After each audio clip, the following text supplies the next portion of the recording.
Hey guys, welcome to another video on May in Bloom. My name is May. I love to talk about all things holistic living, healing, and just an intentional, slow, and content way of existing on this planet called Earth.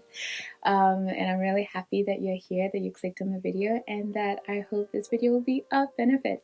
Also, warning, this is going to be a long video, so get yourself a cup of tea and enjoy. There's a lot I have to fit in here, but I hope it's of benefit. Just some housekeeping. I'm still on my travel around Europe in the caravan and really enjoying that. We're currently having a little bit of a small break. So right now we've made it all the way back to Paris. Like we went all the way to Greece and all the way up to Paris now again, like through Montenegro, Albania, Croatia, Italy, and then South of France. But yeah, I will of course share those videos. I'm really excited to put them together and share them with you guys in the coming weeks and months, like from beginning of the caravan trip to where we are. I don't think there'll ever be like recent, and I don't mind that because it also gives me time to sit with my impressions and sit with my experiences, but I do look forward to sharing those with you. Yeah, otherwise we are currently in Paris, and then I also will be going back home to Copenhagen to see family for a while. And also for all of you that really support my illustrations and my shop, Bloom Baby Bloom Studio, I appreciate you guys. Thank you so much. I always get so happy when I see that you guys have bought something from there. Please feel free to tag me, even give me feedback. I would love to hear what you think about the creations. There are a few new prints on the website, so feel free to check them out. I'll put maybe some of them here that I really love, especially the specific one called Mushroom for Growth. I really love that print, and yeah, if you like it, check it out. It's a sustainable printing company, printing on demand. I think it's the most holistic and kindest way I can create and share. That was really important for me. That's why I waited so long to find a company that could help me do that, and Team Meal is really good at that. So please do check it out. But otherwise, let's get back to the video about my 10-day reset and how it has impacted my life. So first of all, I did this reset in the beginning of the year, which was really where I wanted to have it, like a new reset literally for the new year. I've done parts of the reset but never combining them together. So the reset consisted of 3 days of fasting. I still could drink water, and I think I did have some like infusions as well. But then beyond that, like not with milk or anything like that. And after that, I did 7 days of raw foods. For those of you who don't know, I am vegan. I eat plant-based. I've done so actually exactly for 10 years this year. So, and I'm still here, alive and kicking. But even with that, that's why this challenge was so important for me. I feel like I learned even more about how I could eat better.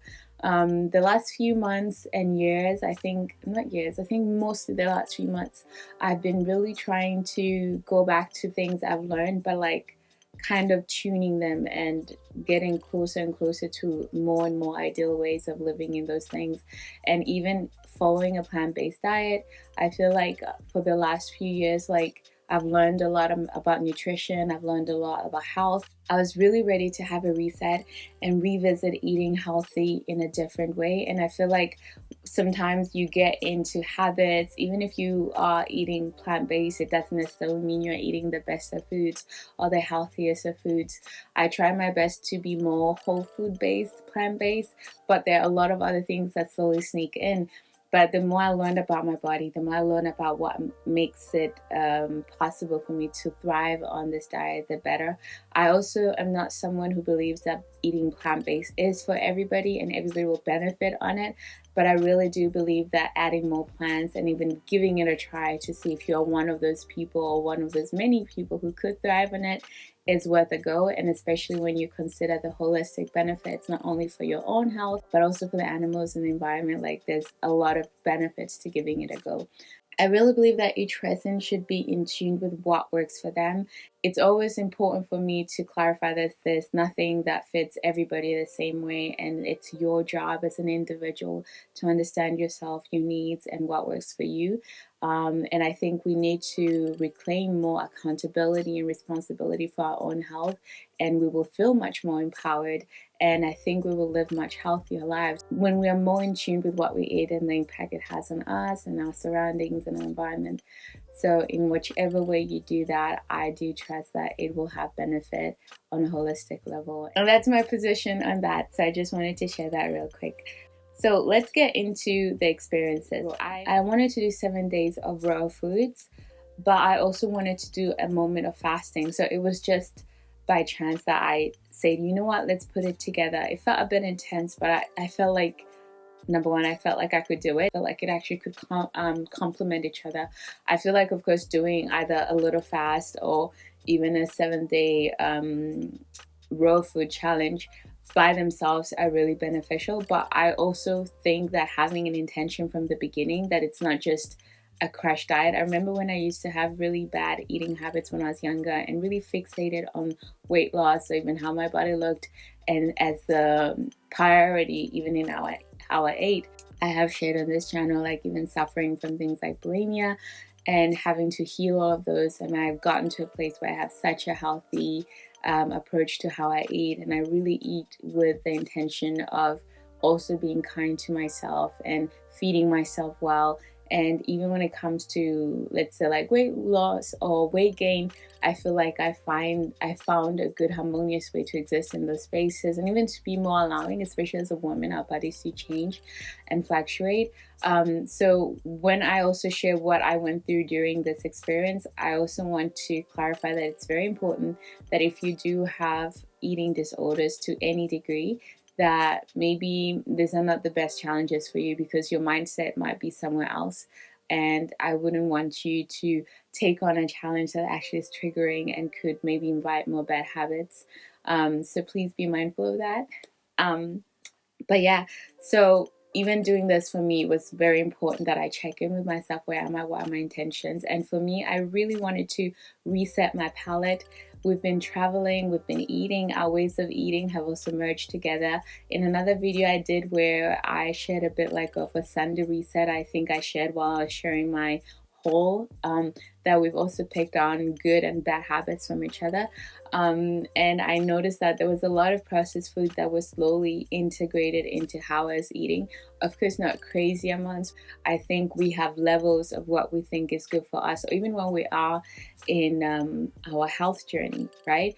So there's certain things that I know I don't need in my, like if I'm eating chips, and chips are really processed, and I still try to find the best I can find because they're always plant-based, but the oils that I use, the additives that are added, like even like sometimes I like to have a little sour candy bag.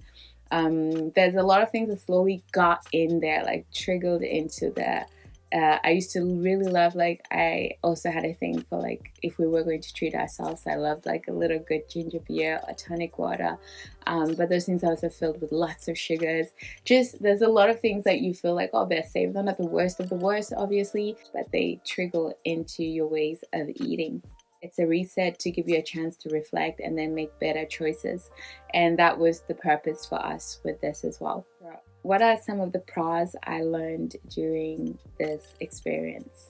So the first 3 days, I would really say that the fasting was the hardest part in, if I was to think about the most challenging things. Obviously because you're not eating, but it's also easy because all you have to do is don't eat.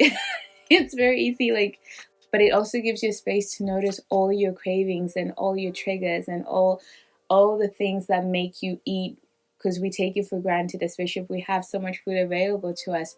We take for granted how much we're just even maybe regulating the ways we're feeling through food. But more than that, like even those little cravings, like, oh, I want to eat that specific thing, but it's because you want a sugar hit, or I want to eat that specific thing, and it's about your addiction to maybe additives that are in certain foods. There's all these things that have made their way into what we call food that are not really good for us. And at the same time, they're things that are created to make food more addictive. And I remember like seeing people in labs like creating products, like food products, and I was like, that should never be happening. But the fact that you can have a chemist that's literally there trying to put taste together to a balance that will not make food enjoyable and the most nutritious and the most satiating, but make it the most triggering for your addictive behavior, so you keep wanting to buy certain products, right? That for me was a really big revelation that also influences how I look at food, why it's so important for me to read the labels of food, but also why it's important for me to notice when, even though I try not to have strong restrictions beyond like eating plant-based, I also try to be open-minded, like how I eat. I don't try to over-restrict my foods in that arena of plant-based. But even with that, there's things that sneak in that are not the best for our health. And this was the whole purpose for me, like to reevaluate how I eat. So the fasting was very important, just to like reset the palate, but also to help clean out the gut. And also there's a lot of bacteria that lives in our gut that we think we have certain cravings, that it's us craving those things, but actually it's the bacteria that is in our gut that is sending out signals for you to have more pasta or rice, or have bread, or like all kinds of things that for you might be different, but like certain triggers within your bacteria that are used to certain things. And for me specifically, like with the more I researched and the more things I've been learning, there are certain things that I could see that, okay, maybe I shouldn't be eating a lot of that, but I was still craving it and I would still give in to it here and there. And it was nice to finally be like, you know what, I'm ready to have a different relationship with those things. And the reset and the fasting kind of helped quiet down my responding to triggers, and just sit with them and notice them, and really be with like, why do I want to eat that specific thing? And it's interesting that the first days your triggers can be very like extreme, like, oh, you want to maybe have a piece of chocolate, or you want to have sweets or something that contains sweets, like it's a bit more removed from foods. And then as the days go by, then you are craving maybe like, oh, I would just be happy to get a potato or an apple. I would be really happy with a bowl of quinoa or just a good salad. Or like, it's kind of like as the days go by, your cravings become more for natural foods, right? Than in the beginning, where you're just like, you want to grab whatever has the most dense nutrition, maybe like fat or sugar, or carbs, or what have you.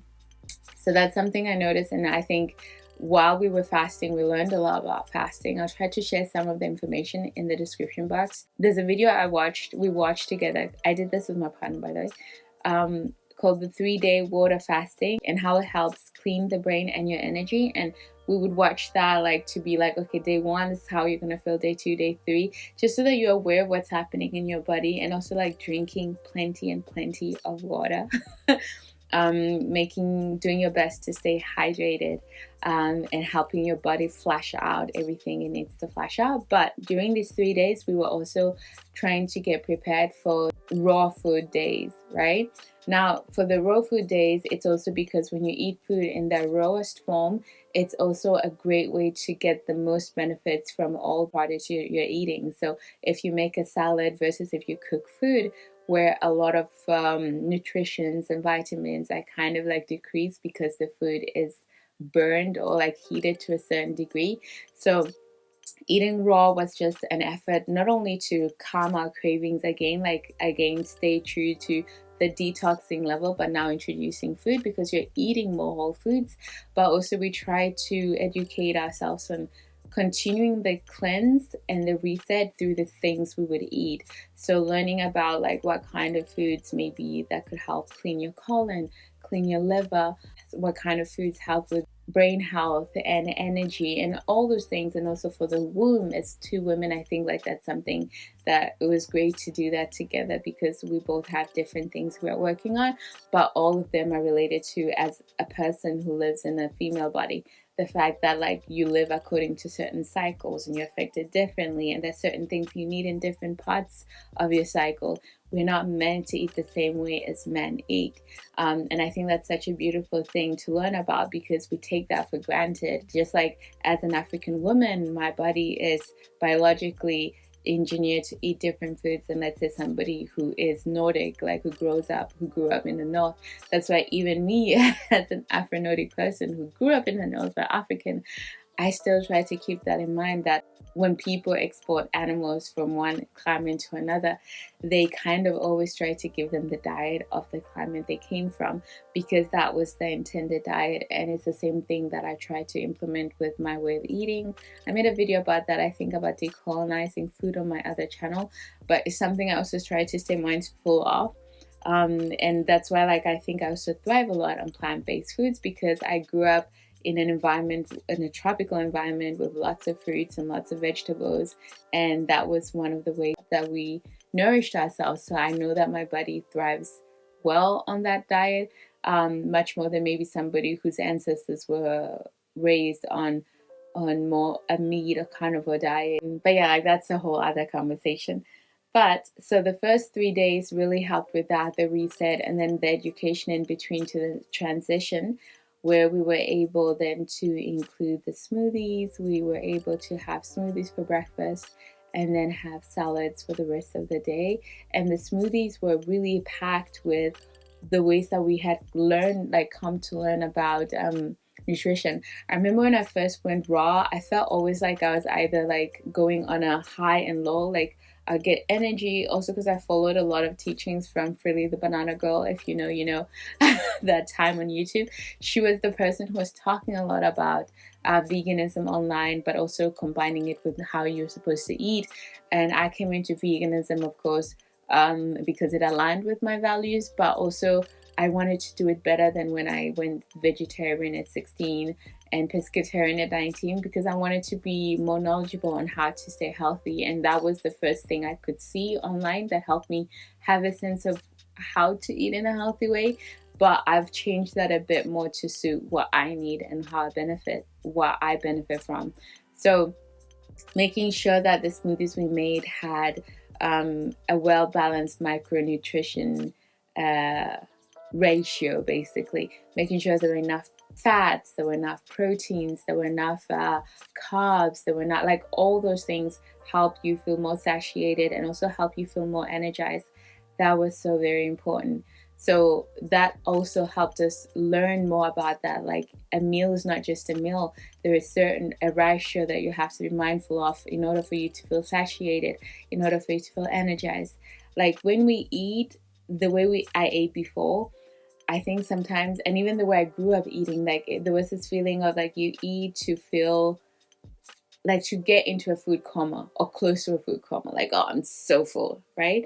But then while we were eating raw, what was interesting to experience was that the food was energizing you. You ate, you felt satiated, and then you could go on about your day and do what you needed to do. You didn't feel like you needed a nap because your digestive system wasn't struggling to digest all that food. And that was so revolutionary to think about, right? Like, food is supposed to nourish you and it's supposed to energize you so you can do what you need to do. It's not supposed to knock you out. And I know, like, maybe for a lot of people it's like, duh, but I think a lot of us that grew up with food is kind of also used as comfort and celebration, and so many other uses. You kind of get comforted by that feeling of that, okay, I ate a lot and I really feel like I need to take a nap, and I really feel like I'm knocked out. But learning that that's not how you're supposed to feel, and actually it feels good to eat something and then no longer feel hungry, but also have clarity and have energy to go on with your day, right? One of the things we noticed was how less thirsty we were, especially for me. I'm somebody who drinks a lot of water, and I'm always encouraging people around me to drink water. But I noticed that once we started integrating the raw foods and the smoothies, I was less thirsty. And this is something I've been thinking about a lot also beforehand, like all this water we're drinking, which people are always like, drink a lot of water. But another thing that happens is it's always flashing out things that actually we need in our body because you're peeing a lot. And I remember at some point feeling like I needed to get my pee to as light as possible, but your pee should be like a good healthy yellow. It shouldn't be like with no color at all, because that would mean that you're washing out a lot of things that are actually very beneficial for you. But another thing is, I think when we eat a lot of cooked and dry food, it's dehydrating. So we need to compensate for that by drinking lots of water. Whereas if you're getting a lot of your nutrition from raw foods, from fruits, from vegetables in their most whole food setting without even cooking them, those are naturally filled with a lot of water, right? So, and I think getting water in a more complete form, like being hydrated in a more complete form, actually feels different than just drinking pure, like sometimes filtered or sometimes like even over processed water, if that makes sense, which is a whole other thing. Guys, I learned so much things and I just don't want to bombard you with everything. So I hope I just bring some curiosities that you guys can go on into tangents, and some of the things I'll try to make more expanded videos on. But basically, I was really learning a lot about water in its complete form. And one thing I always thought about a lot was, how sustainable is it if we were in our natural environment, and even for our ancestors to have access to so much clean water, especially if they're nomadic and moving about a lot. But it would also still make sense if a lot of their food actually came from whole foods. Like if you're eating papayas, if you're eating bananas, if you're eating mangoes, watermelons, if you're eating all these greens, and if you're eating all these vegetables, water is, and it's already filtered, it's already hydration, which is why we drink water, to feel hydrated, is already in there. And so you're not going to feel as thirsty. And that's one thing I really noticed. And it also blew my mind because it connected all the other things I was curious about and that didn't make sense. And now I also understand that if I'm feeling really thirsty, it's because I'm also not taking in a lot of raw foods that are filled with water. And I would rather like maybe eat an orange or eat several oranges or fruits to get my water that way than just to drink a glass of water. That's one thing that I feel like has changed the way I see food and even the way I see hydrating my body. I also feel like being mindful of how I put the food together also meant that I felt satiated in a very harmonious way much longer. It wasn't this feeling of like high energy and then you crash, but like you felt, just satiated and satisfied. I didn't feel hungry. I didn't feel like, oh, I could have more of this. Oh, I want to snack, which is another thing. I'm a big snacker. I love snacks. Obviously, like, have moments where I intentionally am trying to have more snacks. But after this challenge, it also changed the way I see snacks, that I'm not craving snacking as much if my meals, my 3 meals a day, are really full and really nutritious. I don't need a snack after that. I can eat and feel satisfied and then just go on and live my day and then eat the next meal when I feel hungry. But that is another thing, like feeling completely satisfied for longer and satiated, like completely satiated, right? So that was another thing that I felt like was such a big pro from this experience. So another thing that happened after a few days was my skin obviously also started to clear up. I've always struggled a bit with hormonal acne, even though I'm an adult, which was one of the annoying things that I remember growing up, and mom was like, oh yeah, that will go away once you start being a teenager, because my mom has never had struggles of the skin. She's one of those people who always had great skin. So don't listen to people who give you advice who've never struggled with bad skin. But it was one of the things that continued, and it's also because of my hormones. There's a lot of things I have to balance within my body, and it makes sense because as a highly sensitive person, I also think that my body responds a lot to the ways I eat, in good ways and bad ways. It doesn't take a lot for me to turn something around positively, but also on the other side. So I'm really responsive to good or bad nutrition, right? But I did notice that since we did the reset, even my skin looks much better. Like, even I've had a few cycles since then. I didn't get the bigger breakouts I usually get because of the hormonal changes, and I feel like that's already like so promising. And it makes me feel like, okay, this is definitely something that my body needed, because now it doesn't need, I might get like little ones, but like not like, oh, okay, it's that time of the month, so I'm gonna have something bigger.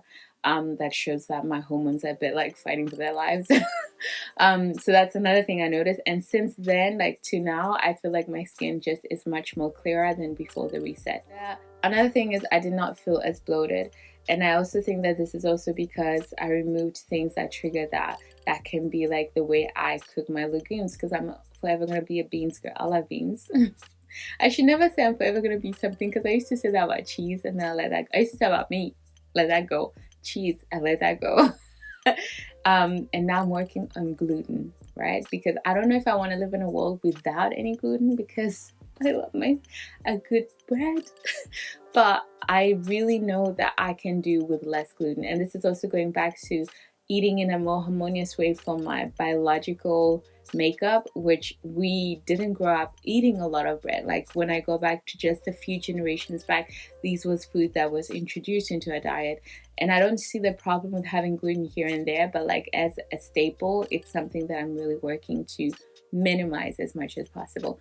So obviously eating raw, there was no gluten involved, there was no beans involved, and also beans I love, and my heritage did grow up on beans, but also like cooking it in a specific way, slow cooking it, like slow cleaning it, all of that to make it more easier for digestion.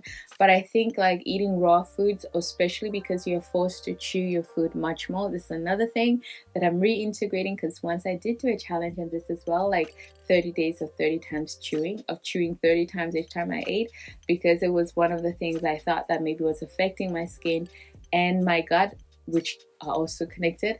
That I was eating fast. I was eating to enjoy the food and feel full, rather than actually caring a lot about what specifically I was eating, how I was eating it, and how it was going to be digested in my belly. And a lot of the digestion of our food happens in our mouth. So the way we chew and mix the saliva, it helps already break down the food, which makes it easier for our gut to also keep breaking down the food and use the food that we're eating without creating blockages, basically, and lots of fermentations, and a lot of issues. So just a simple thing like that, like chewing your food more mindfully. And if you're eating a lot of fresh foods, like we're eating carrots, we're eating broccolis, we're eating mushrooms, you're maybe eating some cabbages, those are foods that naturally require you to chew a lot, which also made me realize that a lot of our standard way of eating, even if you're eating a standard diet, but we eat a lot of, because our food is cooked or processed, a lot of like food that doesn't require us to chew a lot. And this is actually quite important, not only even for our gut, but even for our facial features. Like that's a whole other video. But it also made me think about that as well, like the reasons we also have a lot of dental issues. And sis, it's a lot. You learn a lot. Like food can teach you so much about the world, like, and so much about our Western way of living, and so much about our industrial way of living, and the impact it has on our holistic health and even our appearances. So that by itself was very important. Chewing my food well helped with bloating. I also saw my skin clear up, and I think there's also a connection there. Another thing that I noticed, getting really good and deep sleep. I also have a suspicion that this was also like part of like the smoothies we are making, because I've integrated a lot more algae into my diet as well. Spirulina, chlorella, like specifically for the chlorophyll, but also it's something that I find very fascinating. That's also a whole other video. So I've added a bit more of that, and one of the things that I know about that is that it also helps with sleep, it helps with brain function. Like I'm just trying to up my nutrition game and like be really conscious about how I eat and be very intentional about it as well. Not just, oh, it's time to eat, I better put something together, but what do I need right now? And how do I actually alchemize that through the foods I put together? Like we're so lucky, especially if you have access to food, you have access to good, healthy food, organic food. The next thing then is to educate yourself, so you know what you need when you need it, especially if you are a woman as well. Even more important, my partner has always struggled with sleep, but she's been sleeping like a baby, like knocked out most of the time, whereas it was just the norm that she would struggle to sleep every night. It was the norm for her life. And I'm kind of like, but if I'm done with the day, I'm done with the day. So I sleep, I'm knocked out. But when I say deep sleep, you know, that kind of sleep where you think that you were unplugged until you came back to earth in the morning, that kind of sleep. And that kind of sleep where you wake up and you're ready to live because you've been rejuvenated through the night. You feel like you're your body has been doing what it's supposed to be doing. And I think that's also something that food influences, and especially when you eat and how late you sleep, of course, because if your body works so hard to digest food the whole day and it's spending most of its energy doing that, it's not going to have a lot of energy to do other tasks that your body's supposed to take care of, like cleaning your system up. But when we eat in a way that is actually working with our body, which is also like developing a healthier relationship with our vessels, with our bodies, and treating them as such, and you're working with it and you want to help it and you want to help it do its job well, because that also will give you a body that helps you do your job well in the world, in whatever task you have to face throughout your days, right? So eating in a way that felt more harmonious, or at least not as depleting and exhausting to the body, you could also see that that left more energy, that when we slept, we had deep sleep. But also, interesting enough, you also feel like after a while you didn't need as much sleep because it was quicker restorativeness. Like, another thing is, of course, I mentioned this briefly, but also mental clarity and sharpness. During those 10 days, like, imagine I didn't change anything. Like, I was still having the same screen time, like social media intake, things that could also add to your mental unclarity or tiredness, fatigue. It's still having to work 9 to 5. Like, all of the things were kind of similar, but I felt more sharp, more clear. Like, I felt more like I could make better decisions. And it also makes sense because our food influences our brains, it influences our moods, it influences our emotions, right? So changing it and maybe taking away a lot of things that can impact that negatively also makes it easier for it to work at a factory level, that it's meant the way it's meant to be. There's so many things we do and so many ways we eat and live that kind of just like damper our capacity as humans to a low efficiency. We think we are doing a lot because we're always busy, but the capacity we could exist from, like from clarity, from a space of health, from a place of centeredness and groundedness, and all of those things we can influence, even if it's just the way we eat, but the way we think, the way we move around. But food is a big part of that. And I felt like that made such a big difference. I felt like it was easier for me to complete tasks. It was easier for me to make a decision and do it. There wasn't a lot of like delay and lagging. And that's something I really appreciated. And I don't think I felt mental fogginess in a while since I did the reset, which before I would feel it here and there. Like I would feel my moods be a bit here and there as well. But I felt a bit more like calmness, clarity, focus. Let's go. And I really appreciated that. Another thing I noticed that after we started integrating the raw foods, there was also no cravings. And I think that is also because you are meeting your needs, your nutritional needs, with the best food you can give them. So there's no need for you to maybe crave something that's very sugary because maybe you're craving carbs because you're not eating enough carbs, or something very fatty because maybe if you eat a piece of, I don't know, chocolate, there's some zinc in it, there's some, like, by eating those things as the best, through the best deliverance of those nutritional needs, you don't have those other triggers, because the triggers are actually helping you. They're sometimes wanting you to fulfill a deficiency within your body. You think you're just craving that, but you're trying, the body's saying, oh, if I trigger that, she will eat that and maybe I'll get some of the good nutrition that I need, maybe not at the best source or in the best quantity or in the best condition, but I know I'll get that if I trigger that. Like, our bodies are very smart, our gut is very smart. So understanding that if I feed it the best it needs from the beginning, it won't have to do all those secondary triggers that usually are manifested through cravings of things that are not the best for me. So that was really interesting to see, like, both of us, like, we didn't have our normal triggers or our normal cravings of certain foods. You just would eat your meal, you'd feel satisfied, and you could focus on other things. So the cons of the experience: the prep time, because everything had to be raw. Like, for example, we made the milk also raw that we would add into our morning smoothies or in our teas. So that meant like making almond milk and the cutting and prepping of food, like for salads and what have you.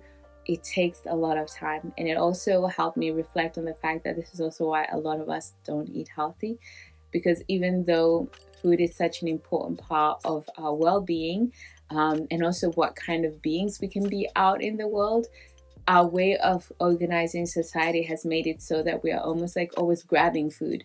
We don't have, unless it's a special occasion, and then we go all in and then we are really indulging.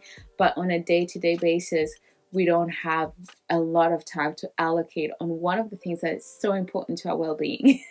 And that's something that is worth reflecting on. Like, how do I create a life for myself, or find ways to actually feed myself in a way that is not just filling my belly, but nourishing my body, and therefore nourishing my soul, my mind, my spirit, and therefore also letting that out into the world. Because the basis of what I am, and when we say you are what you eat, is somebody who's well nourished. What kind of person would I be in the world if I actually nourished myself and not just fed myself? It takes a lot of time, there's a lot of effort, there's a lot of knowledge, but the more you do it, the more you try to see, okay, how much work do I need to put in? How much batching of work can I do? Like, so food prepping is a great way for the longevity of some of these learnings, because you see that the food took longer to make than when we were not thinking about that, when it was just like, oh, it's about dinner time. You know what? Let's put some pasta on.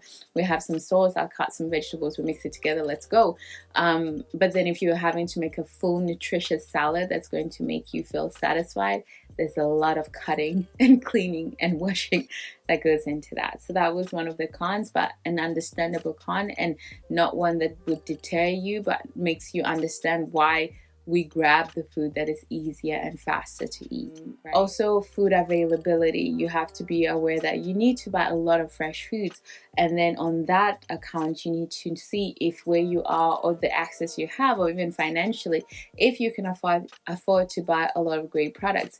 Because if you're eating raw foods, you're gonna try to make at least the dirty dozens, which I don't know if you know about, but I'll try to link it in the bio below, but also you can research it. There's certain foods that it's very important to get them organic, because those are the ones that have the most pesticides, so suck up the most pesticides. And some foods, it's okay if you don't get them organic. Also, from a holistic level, maybe I prefer to buy organic as much as I can, because it's also like seen from a holistic level, a holistic perspective, and aligned with the values that I hold dear, that it's not just good for your body, but also the environment, the farmers, and the land that I included in the production of that food. But we were traveling. I remember when we did this, we were in Montenegro, but luckily for us, because we had a local farmers market, so these are food that people grow in their own backyards. They're not heavily spraying them with chemicals. They were not the most beautiful vegetables here and there, but you could see that they were well made. Like, they were natural organic food, which is another thing I think that helped me rethink the way we see food and the aesthetics of food. That's a whole other video. But having access to organic food, which sometimes can then be more pricey, but then imagine you're taking out all the other stuff. You're not eating processed foods. You're not eating buying produce is much cheaper most part of the world. I know, like, I've heard some crazy stories, especially in the USA, where it is cheaper in a lot of ways to buy the junkiest of foods than to buy maybe an apple even, or which I think is insane, and I should be against human rights, but that's a whole other video, maybe more fun to me. But so that was another con, like having to source good produce and making sure that most of it is organic, especially if you're eating a lot of leafy greens. You don't want to then just make it easier for you to get these pesticides, like, because they're raw, they're not cooked, there's nothing, it's just you and the bacteria. You and the bacteria and the toxins. You don't want that either. So that's another thing that made it a bit tricky, but with preparation and dedication, you can still overcome that challenge. So finally, those were the cons and the pros, but I like to talk a bit about, because this was a reset, but with a reset with an intention of carrying it out. So continuing the knowledge that I have gained from this reset. I think a lot of the resets I do, that is the purpose. It's not just like, okay, I want to quit maybe like social media for 30 days. And then like I'm gonna be back and using it the way I used to know. It's like, how do I sustain the benefits I've gained from that in a more sustainable way? So that's very important. So that's that's also the approach I had with this 10-day reset. So here are some of the takeaways that I continue then to practice. So for example, like, digestion starts in the mouth. So don't just think about your body, give the heavy workload to your gut. and your tummy, but focus on actually chewing your food in a way that makes that easier for your gut. Another thing was learning the difference between filling your mouth or your belly versus nourishing your body. And these are totally two different things. And I think for most part, we are taught to just fill the belly. But you have to actually fulfill the needs of your body, which is a totally different thing, and nourish your body, which is also a totally different thing. And learning the difference of these two things makes you see food in a totally different way. The next thing also that's a big takeaway is fruit, salads, all of these things should not be side dishes. They should be the majority of at least 60%, at least 50% of your diet. And best to get them in their most rawest forms. And it was interesting to see how much of our culture makes this like, oh, you get a little piece of fruit as a snack, or you get a little salad dish next to your bigger meal, right? But this should be the majority of the foods we eat, because those are the foods that actually like nourish our bodies the most. So the takeaway for that has been like at least one raw meal a day. It could be like the smoothies we have in the morning. We still have our green smoothies in the morning. But ideally 2 raw meals in the day. And then of course you can have a warm food here and there. And also, of course, being graceful. Like for me, I always try to follow everything 70 to 30%, because I know if I do that, it's more realistic. It doesn't feel as dogmatic, and it also feels like it's more sustainable. So when it comes to that, I try to live according to that as best as possible. But like, for example, we spent a few days in the south of France with some of Delphine's friends, and it was a gourmet feast. Like I was eating bread, I was eating all of that, right? But I was also very aware that this was a moment, like for a few days, for a long weekend. I was like, let's go. We were also in Italy, and I intentionally made space to eat all the things I really wanted to eat in Italy. So there's still like some flexibility, but there's also that knowledge. And even when we would go out, I would always order like a big salad to start the meal with. If you actually start out with salads or greens or something raw, that's going to actually add a film around your gut that makes it easier for you then to digest carbs. So there's all this knowledge we've gained that also makes sense when you think about. That's why maybe people start with a salad, but being more intentional about why, and making sure that you have like a big salad dish. Another takeaway has been really understanding how living foods have a different energy than cooked foods. Food is energy. Like everything you consume has energy, and eating living foods makes you feel different than eating cooked foods or eating dead meat, or like all food has energy. And also for me, as somebody who prioritizes a holistic view of the world, I also understand that these energies serve a certain purpose. It depends also on the person, and it depends on what the person needs and the way you live, what kind of foods you need. I think where we are now, we need to also think a lot more about the foods we eat, because they also impact us on an emotional and spiritual level. So being mindful of that, what you eat, even how you prepare your food, even the intentions you have around eating. Why are you eating? Why are you putting, like, what are you feeding yourself? Because it's not just feeding you on a detached level. It's a holistic way of seeing it. It's feeding your soul. It's feeding your mind. It's feeding your energy source, right? So being mindful of that and taking that with us is also very important. When you buy a lot of packaged foods, food made in factories, it's going to make you feel a different way than getting foods from the farmer's market, or getting foods that's grown in your own garden if you're so lucky.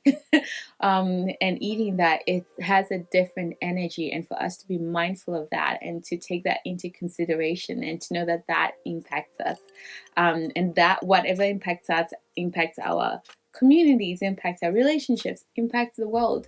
To see like that from that bigger perspective as well is something that I will continue to take with me from this experience. And also learning that a balanced meal is also, makes it easier for you to observe it. So making sure, again, that's going back to the micronutrients, and making sure that the foods you eat are well balanced with proteins, carbs, fats, all of that, and knowing also what makes sense to your body type, because I think some people might need more protein than others, some people might need more fat, like it's different. And that's why it's so important that you build a relationship with your body, with what works for you, with what you need, and be open-minded to try out things and to question things that maybe are the normal. It's what you've inherited in the way you've eaten through generations, but is it really feeding you? Is it really beneficial to you? Like, question those things and don't be afraid to make changes when you see that something is not working for you, or if you want different results than, let's say, the people in your family have gotten.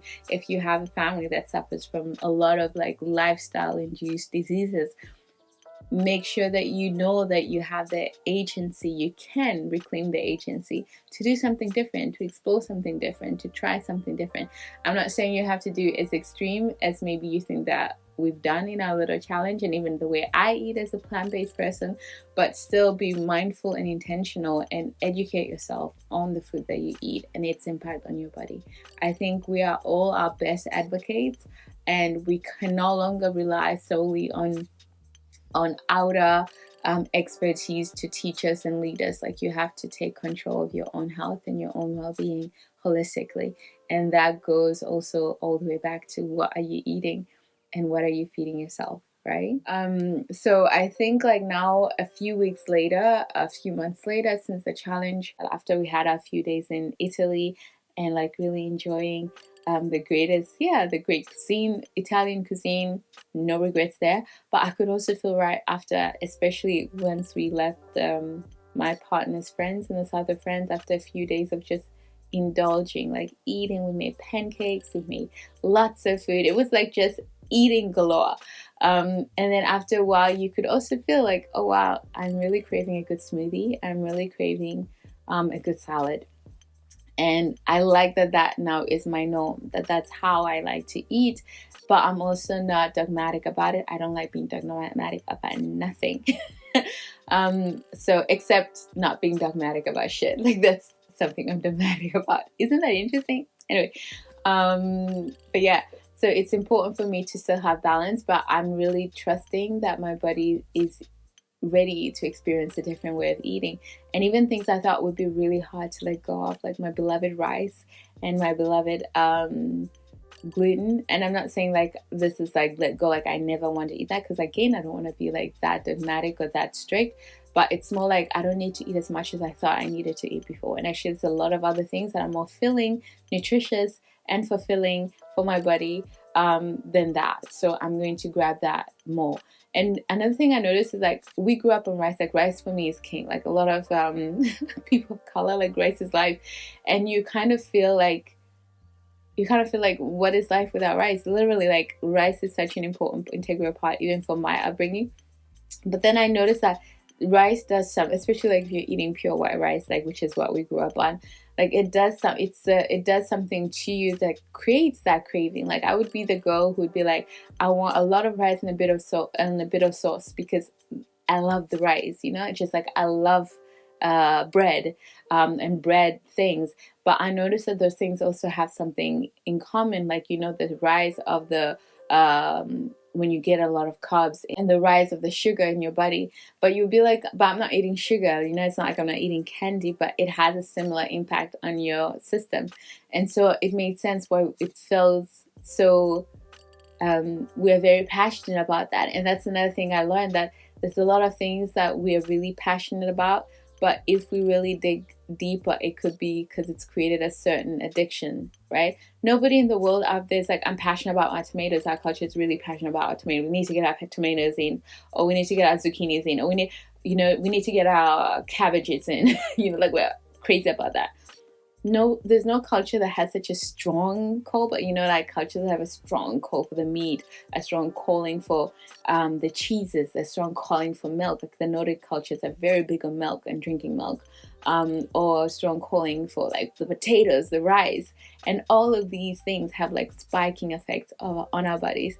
So we have like almost like an addictive relationship to it. I'm not saying it's the same as like cocaine or what have you, because they are levels to addictions, but just to say that at some point it's not just because you it's good for you and it's good to eat it, but it's because it's created a relationship in your body of dependency, and that kind of triggers those cravings that makes you feel like I could never give that up, right? That's how I felt right about rice, my white rice specifically, because I don't feel like that about black or red or whole wheat rice, but white rice and bread, right? So there is a specific kind that I feel that passion for, and I know that that passion comes from somewhere.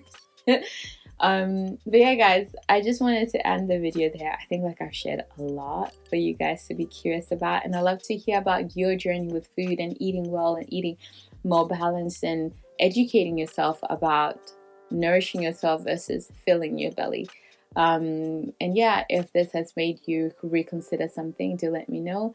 And I hope you'll give the reset a go if you're curious. And thank you for the support you show my channel in all the ways you do so, whether it's just watching, or commenting, or liking, subscribing. I do appreciate that, and I love that you love it here. Because that's what it means to me when you do that you love it here. I'll see you in my next video. Bye, guys. Ciao. Ciao, ciao, ciao.